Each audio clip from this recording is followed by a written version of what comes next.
मुझे इस महासचिव के पद पर बिठाया है। दूसरी बार मैं एक निवेदन करता हूं, पूरे हिंदुस्तान का दुर्भाग्य है आप इतनी अच्छी अच्छी बातें कर रहे हो, मैं सोच के कह रहा हूं कि ये क्या कर रहे हैं। अभी अभी जज साहब ने एक पोस्टर लहराया, कोई खर्च नहीं, वकील की आवश्यकता नहीं। मतलब आपको एक धीमा जहर दिया जा रहा है। न्यायाधीश एडवोकेट कोटे से जज बनने के बाद भी अगर आपसे पोस्टर लहराते हैं कि कोई खर्च नहीं, वकील की आवश्यकता नहीं, तो मेरा निवेदन है इसका मतलब कोर्ट की आवश्यकता ही नहीं है। जो अधिकारी जज बन चुके हैं या उनके बेटे पोते जज बन चुके हैं, अब जो नया अधिवक्ता बनेगा वो क्या करेगा? ये जो पोस्टर है, ये पोस्टर का मतलब क्या है? भाई इनको जागरूकता पैदा करनी चाहिए। लेकिन अगर इसमें ये लिखते हैं कि कोई खर्च नहीं, वकील की आवश्यकता नहीं, और ये पोस्टर हमारे से प्रकाशित करा रहे हैं, इससे बड़ा दुर्भाग्य क्या होगा? एडवोकेट होते हैं और एडवोकेट कोटे से ऑनरेबल आनंद जी शर्मा जज बने हैं, तो मेरा निवेदन, आप मेडिटेशन की बातें करते हो, अगर आपके पास कोई क्लाइंट आता है और आप उनकी मेडिटेशन की बातें करोगे तो आपको वकील बनाएगा कौन? भाई आप तो मेडिटेशन करना तो उसके परिवार वाले करा देंगे, उसके रिश्तेदार करा देंगे।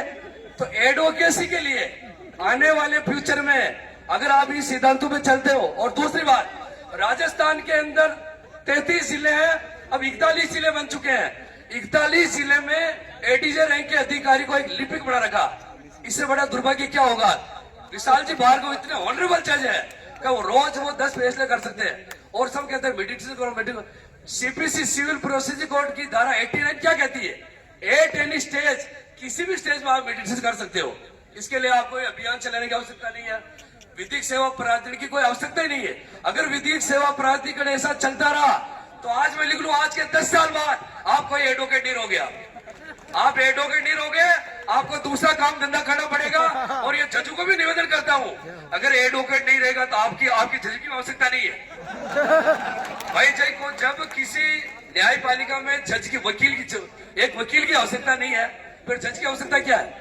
आपको इस पोस्टर में लिखना चाहिए कि बिना वकील के आप कुछ नहीं कर सकते हो, तो वकीलों के लिए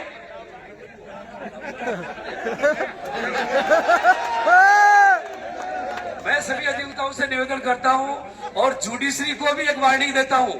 आने वाले आप फैमिली कोर्ट में देखते हो, फैमिली कोर्ट जज कहते हैं या वकील की आवश्यकता नहीं, लेबर कोर्ट में कहते हैं वकील की आवश्यकता नहीं, तो मेरा निवेदन आप करोगे क्या? और आने वाले समय में मैं एक निवेदन और कर दूं, आप जिस देश में रहते हो, सबसे पहले तो आप भाग्यशाली होगा, भारत में पैदा हुए। आपके 7 पड़ोसी देशों में अराजकता और क्रांतियां हो चुकी है, और आपको पता है इथियोपिया में एक ज्वालामुखी फूटी और 4,500 किलोमीटर से यहाँ वो उसकी राख आई, जिसे फ्लाइट चेंज हो गई। आप मेरे को, मैं बैठ जाऊंगा, मुझे क्या कहना, पर मेरा एक निवेदन है, वकील होने के नाते अगर वकील के ऊपर बात नहीं करेंगे, मुझे कोई जजों ने वोट देके या नहीं बनाया, मुझे वकीलों ने वोट देके यहाँ भेजा है, तो मेरी ड्यूटी बनती है मैं वकील के अधिकारी की रक्षा करूं। आप चाहे पोस्टर ले रहे हो, आप चाहे कोई भी योजना बनाओ, लेकिन अधिवक्ता की भूमिका के बिना आप कुछ नहीं कर सकते हो। अभी आपको 2023 में एक बात, छोटी सी बात, 2023 में 1 जुलाई 2023 से नए कानून बने। उन नए कानूनों को आप देखोगे तो आप पागल हो जाओगे। उस कानून में प्रोविजन है कि किसी व्यक्ति बिना किसी विवाह विच्छेद के कोई भी पत्नी बच्चों से कहीं भी जा सकती है, आप एक एफआईआर नहीं करा सकते हो। और सुप्रीम कोर्ट के पूर्व जस्टिस टीसी ठाकुर साहब ने कहा कि लिव इन रिलेशन एग्रीमेंट भगवान राधा और कृष्ण ने भी किया था। तो दुर्भाग्य देखो, उस समय राधा जी थे 19 साल के और भगवान कृष्ण थे 8 साल के। उनको यही पता नहीं कॉन्वेंट स्कूलों में पढ़े हुए जजों को, राधा 8 साल का बच्चा क्या समझता है? अभी भी 8 साल का बच्चा कुछ नहीं समझता हो। आप अपनी मोबाइल क्रांति मान लो। तो मेरा निवेदन है, अधिवक्ताओं के लिए आने वाले जितने भी कानून बन रहे हैं, अधिवक्ताओं की भूमिका रखे, और अभी जो नए कानून बन रहे हैं उन कानूनों में भी अधिवक्ताओं को मार किया जा रहा है। तो इसलिए मेरा निवेदन है, और जजों से भी निवेदन, आप हाईकोर्ट में बैठते हो, कोई भी नया कानून बने, वकीलों की भूमिका पूरी रखे। और मैं आपसे निवेदन करता हूँ, आप जो हमारे छोटे से निवेदन पर आप आए हो, और एक जुडिशरी से और निवेदन करूँ कि कोई भी परमिशन होती जो 2023 में 5 रुपए हुए 2025 में लग रहे हैं, 3-3 साल डिले से जो रेटें बढ़ जाती है, इसके लिए भी जुडिशरी जिम्मेदार है। इनको एक बॉडी बनानी चाहिए कि तत्काल इसका एक कमेटी बने, डिस्ट्रिक्ट हेडक्वार्टर पर सीजीएम साहब और डीजे जो आवश्यकता हो डीजे लेवल की वो खुद तय करे।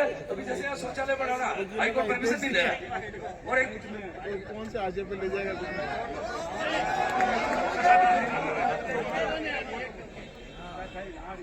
तो मेरा सभी से निवेदन, आप अल्पाहार लेके बजाए। जय हिंद, जय भारत।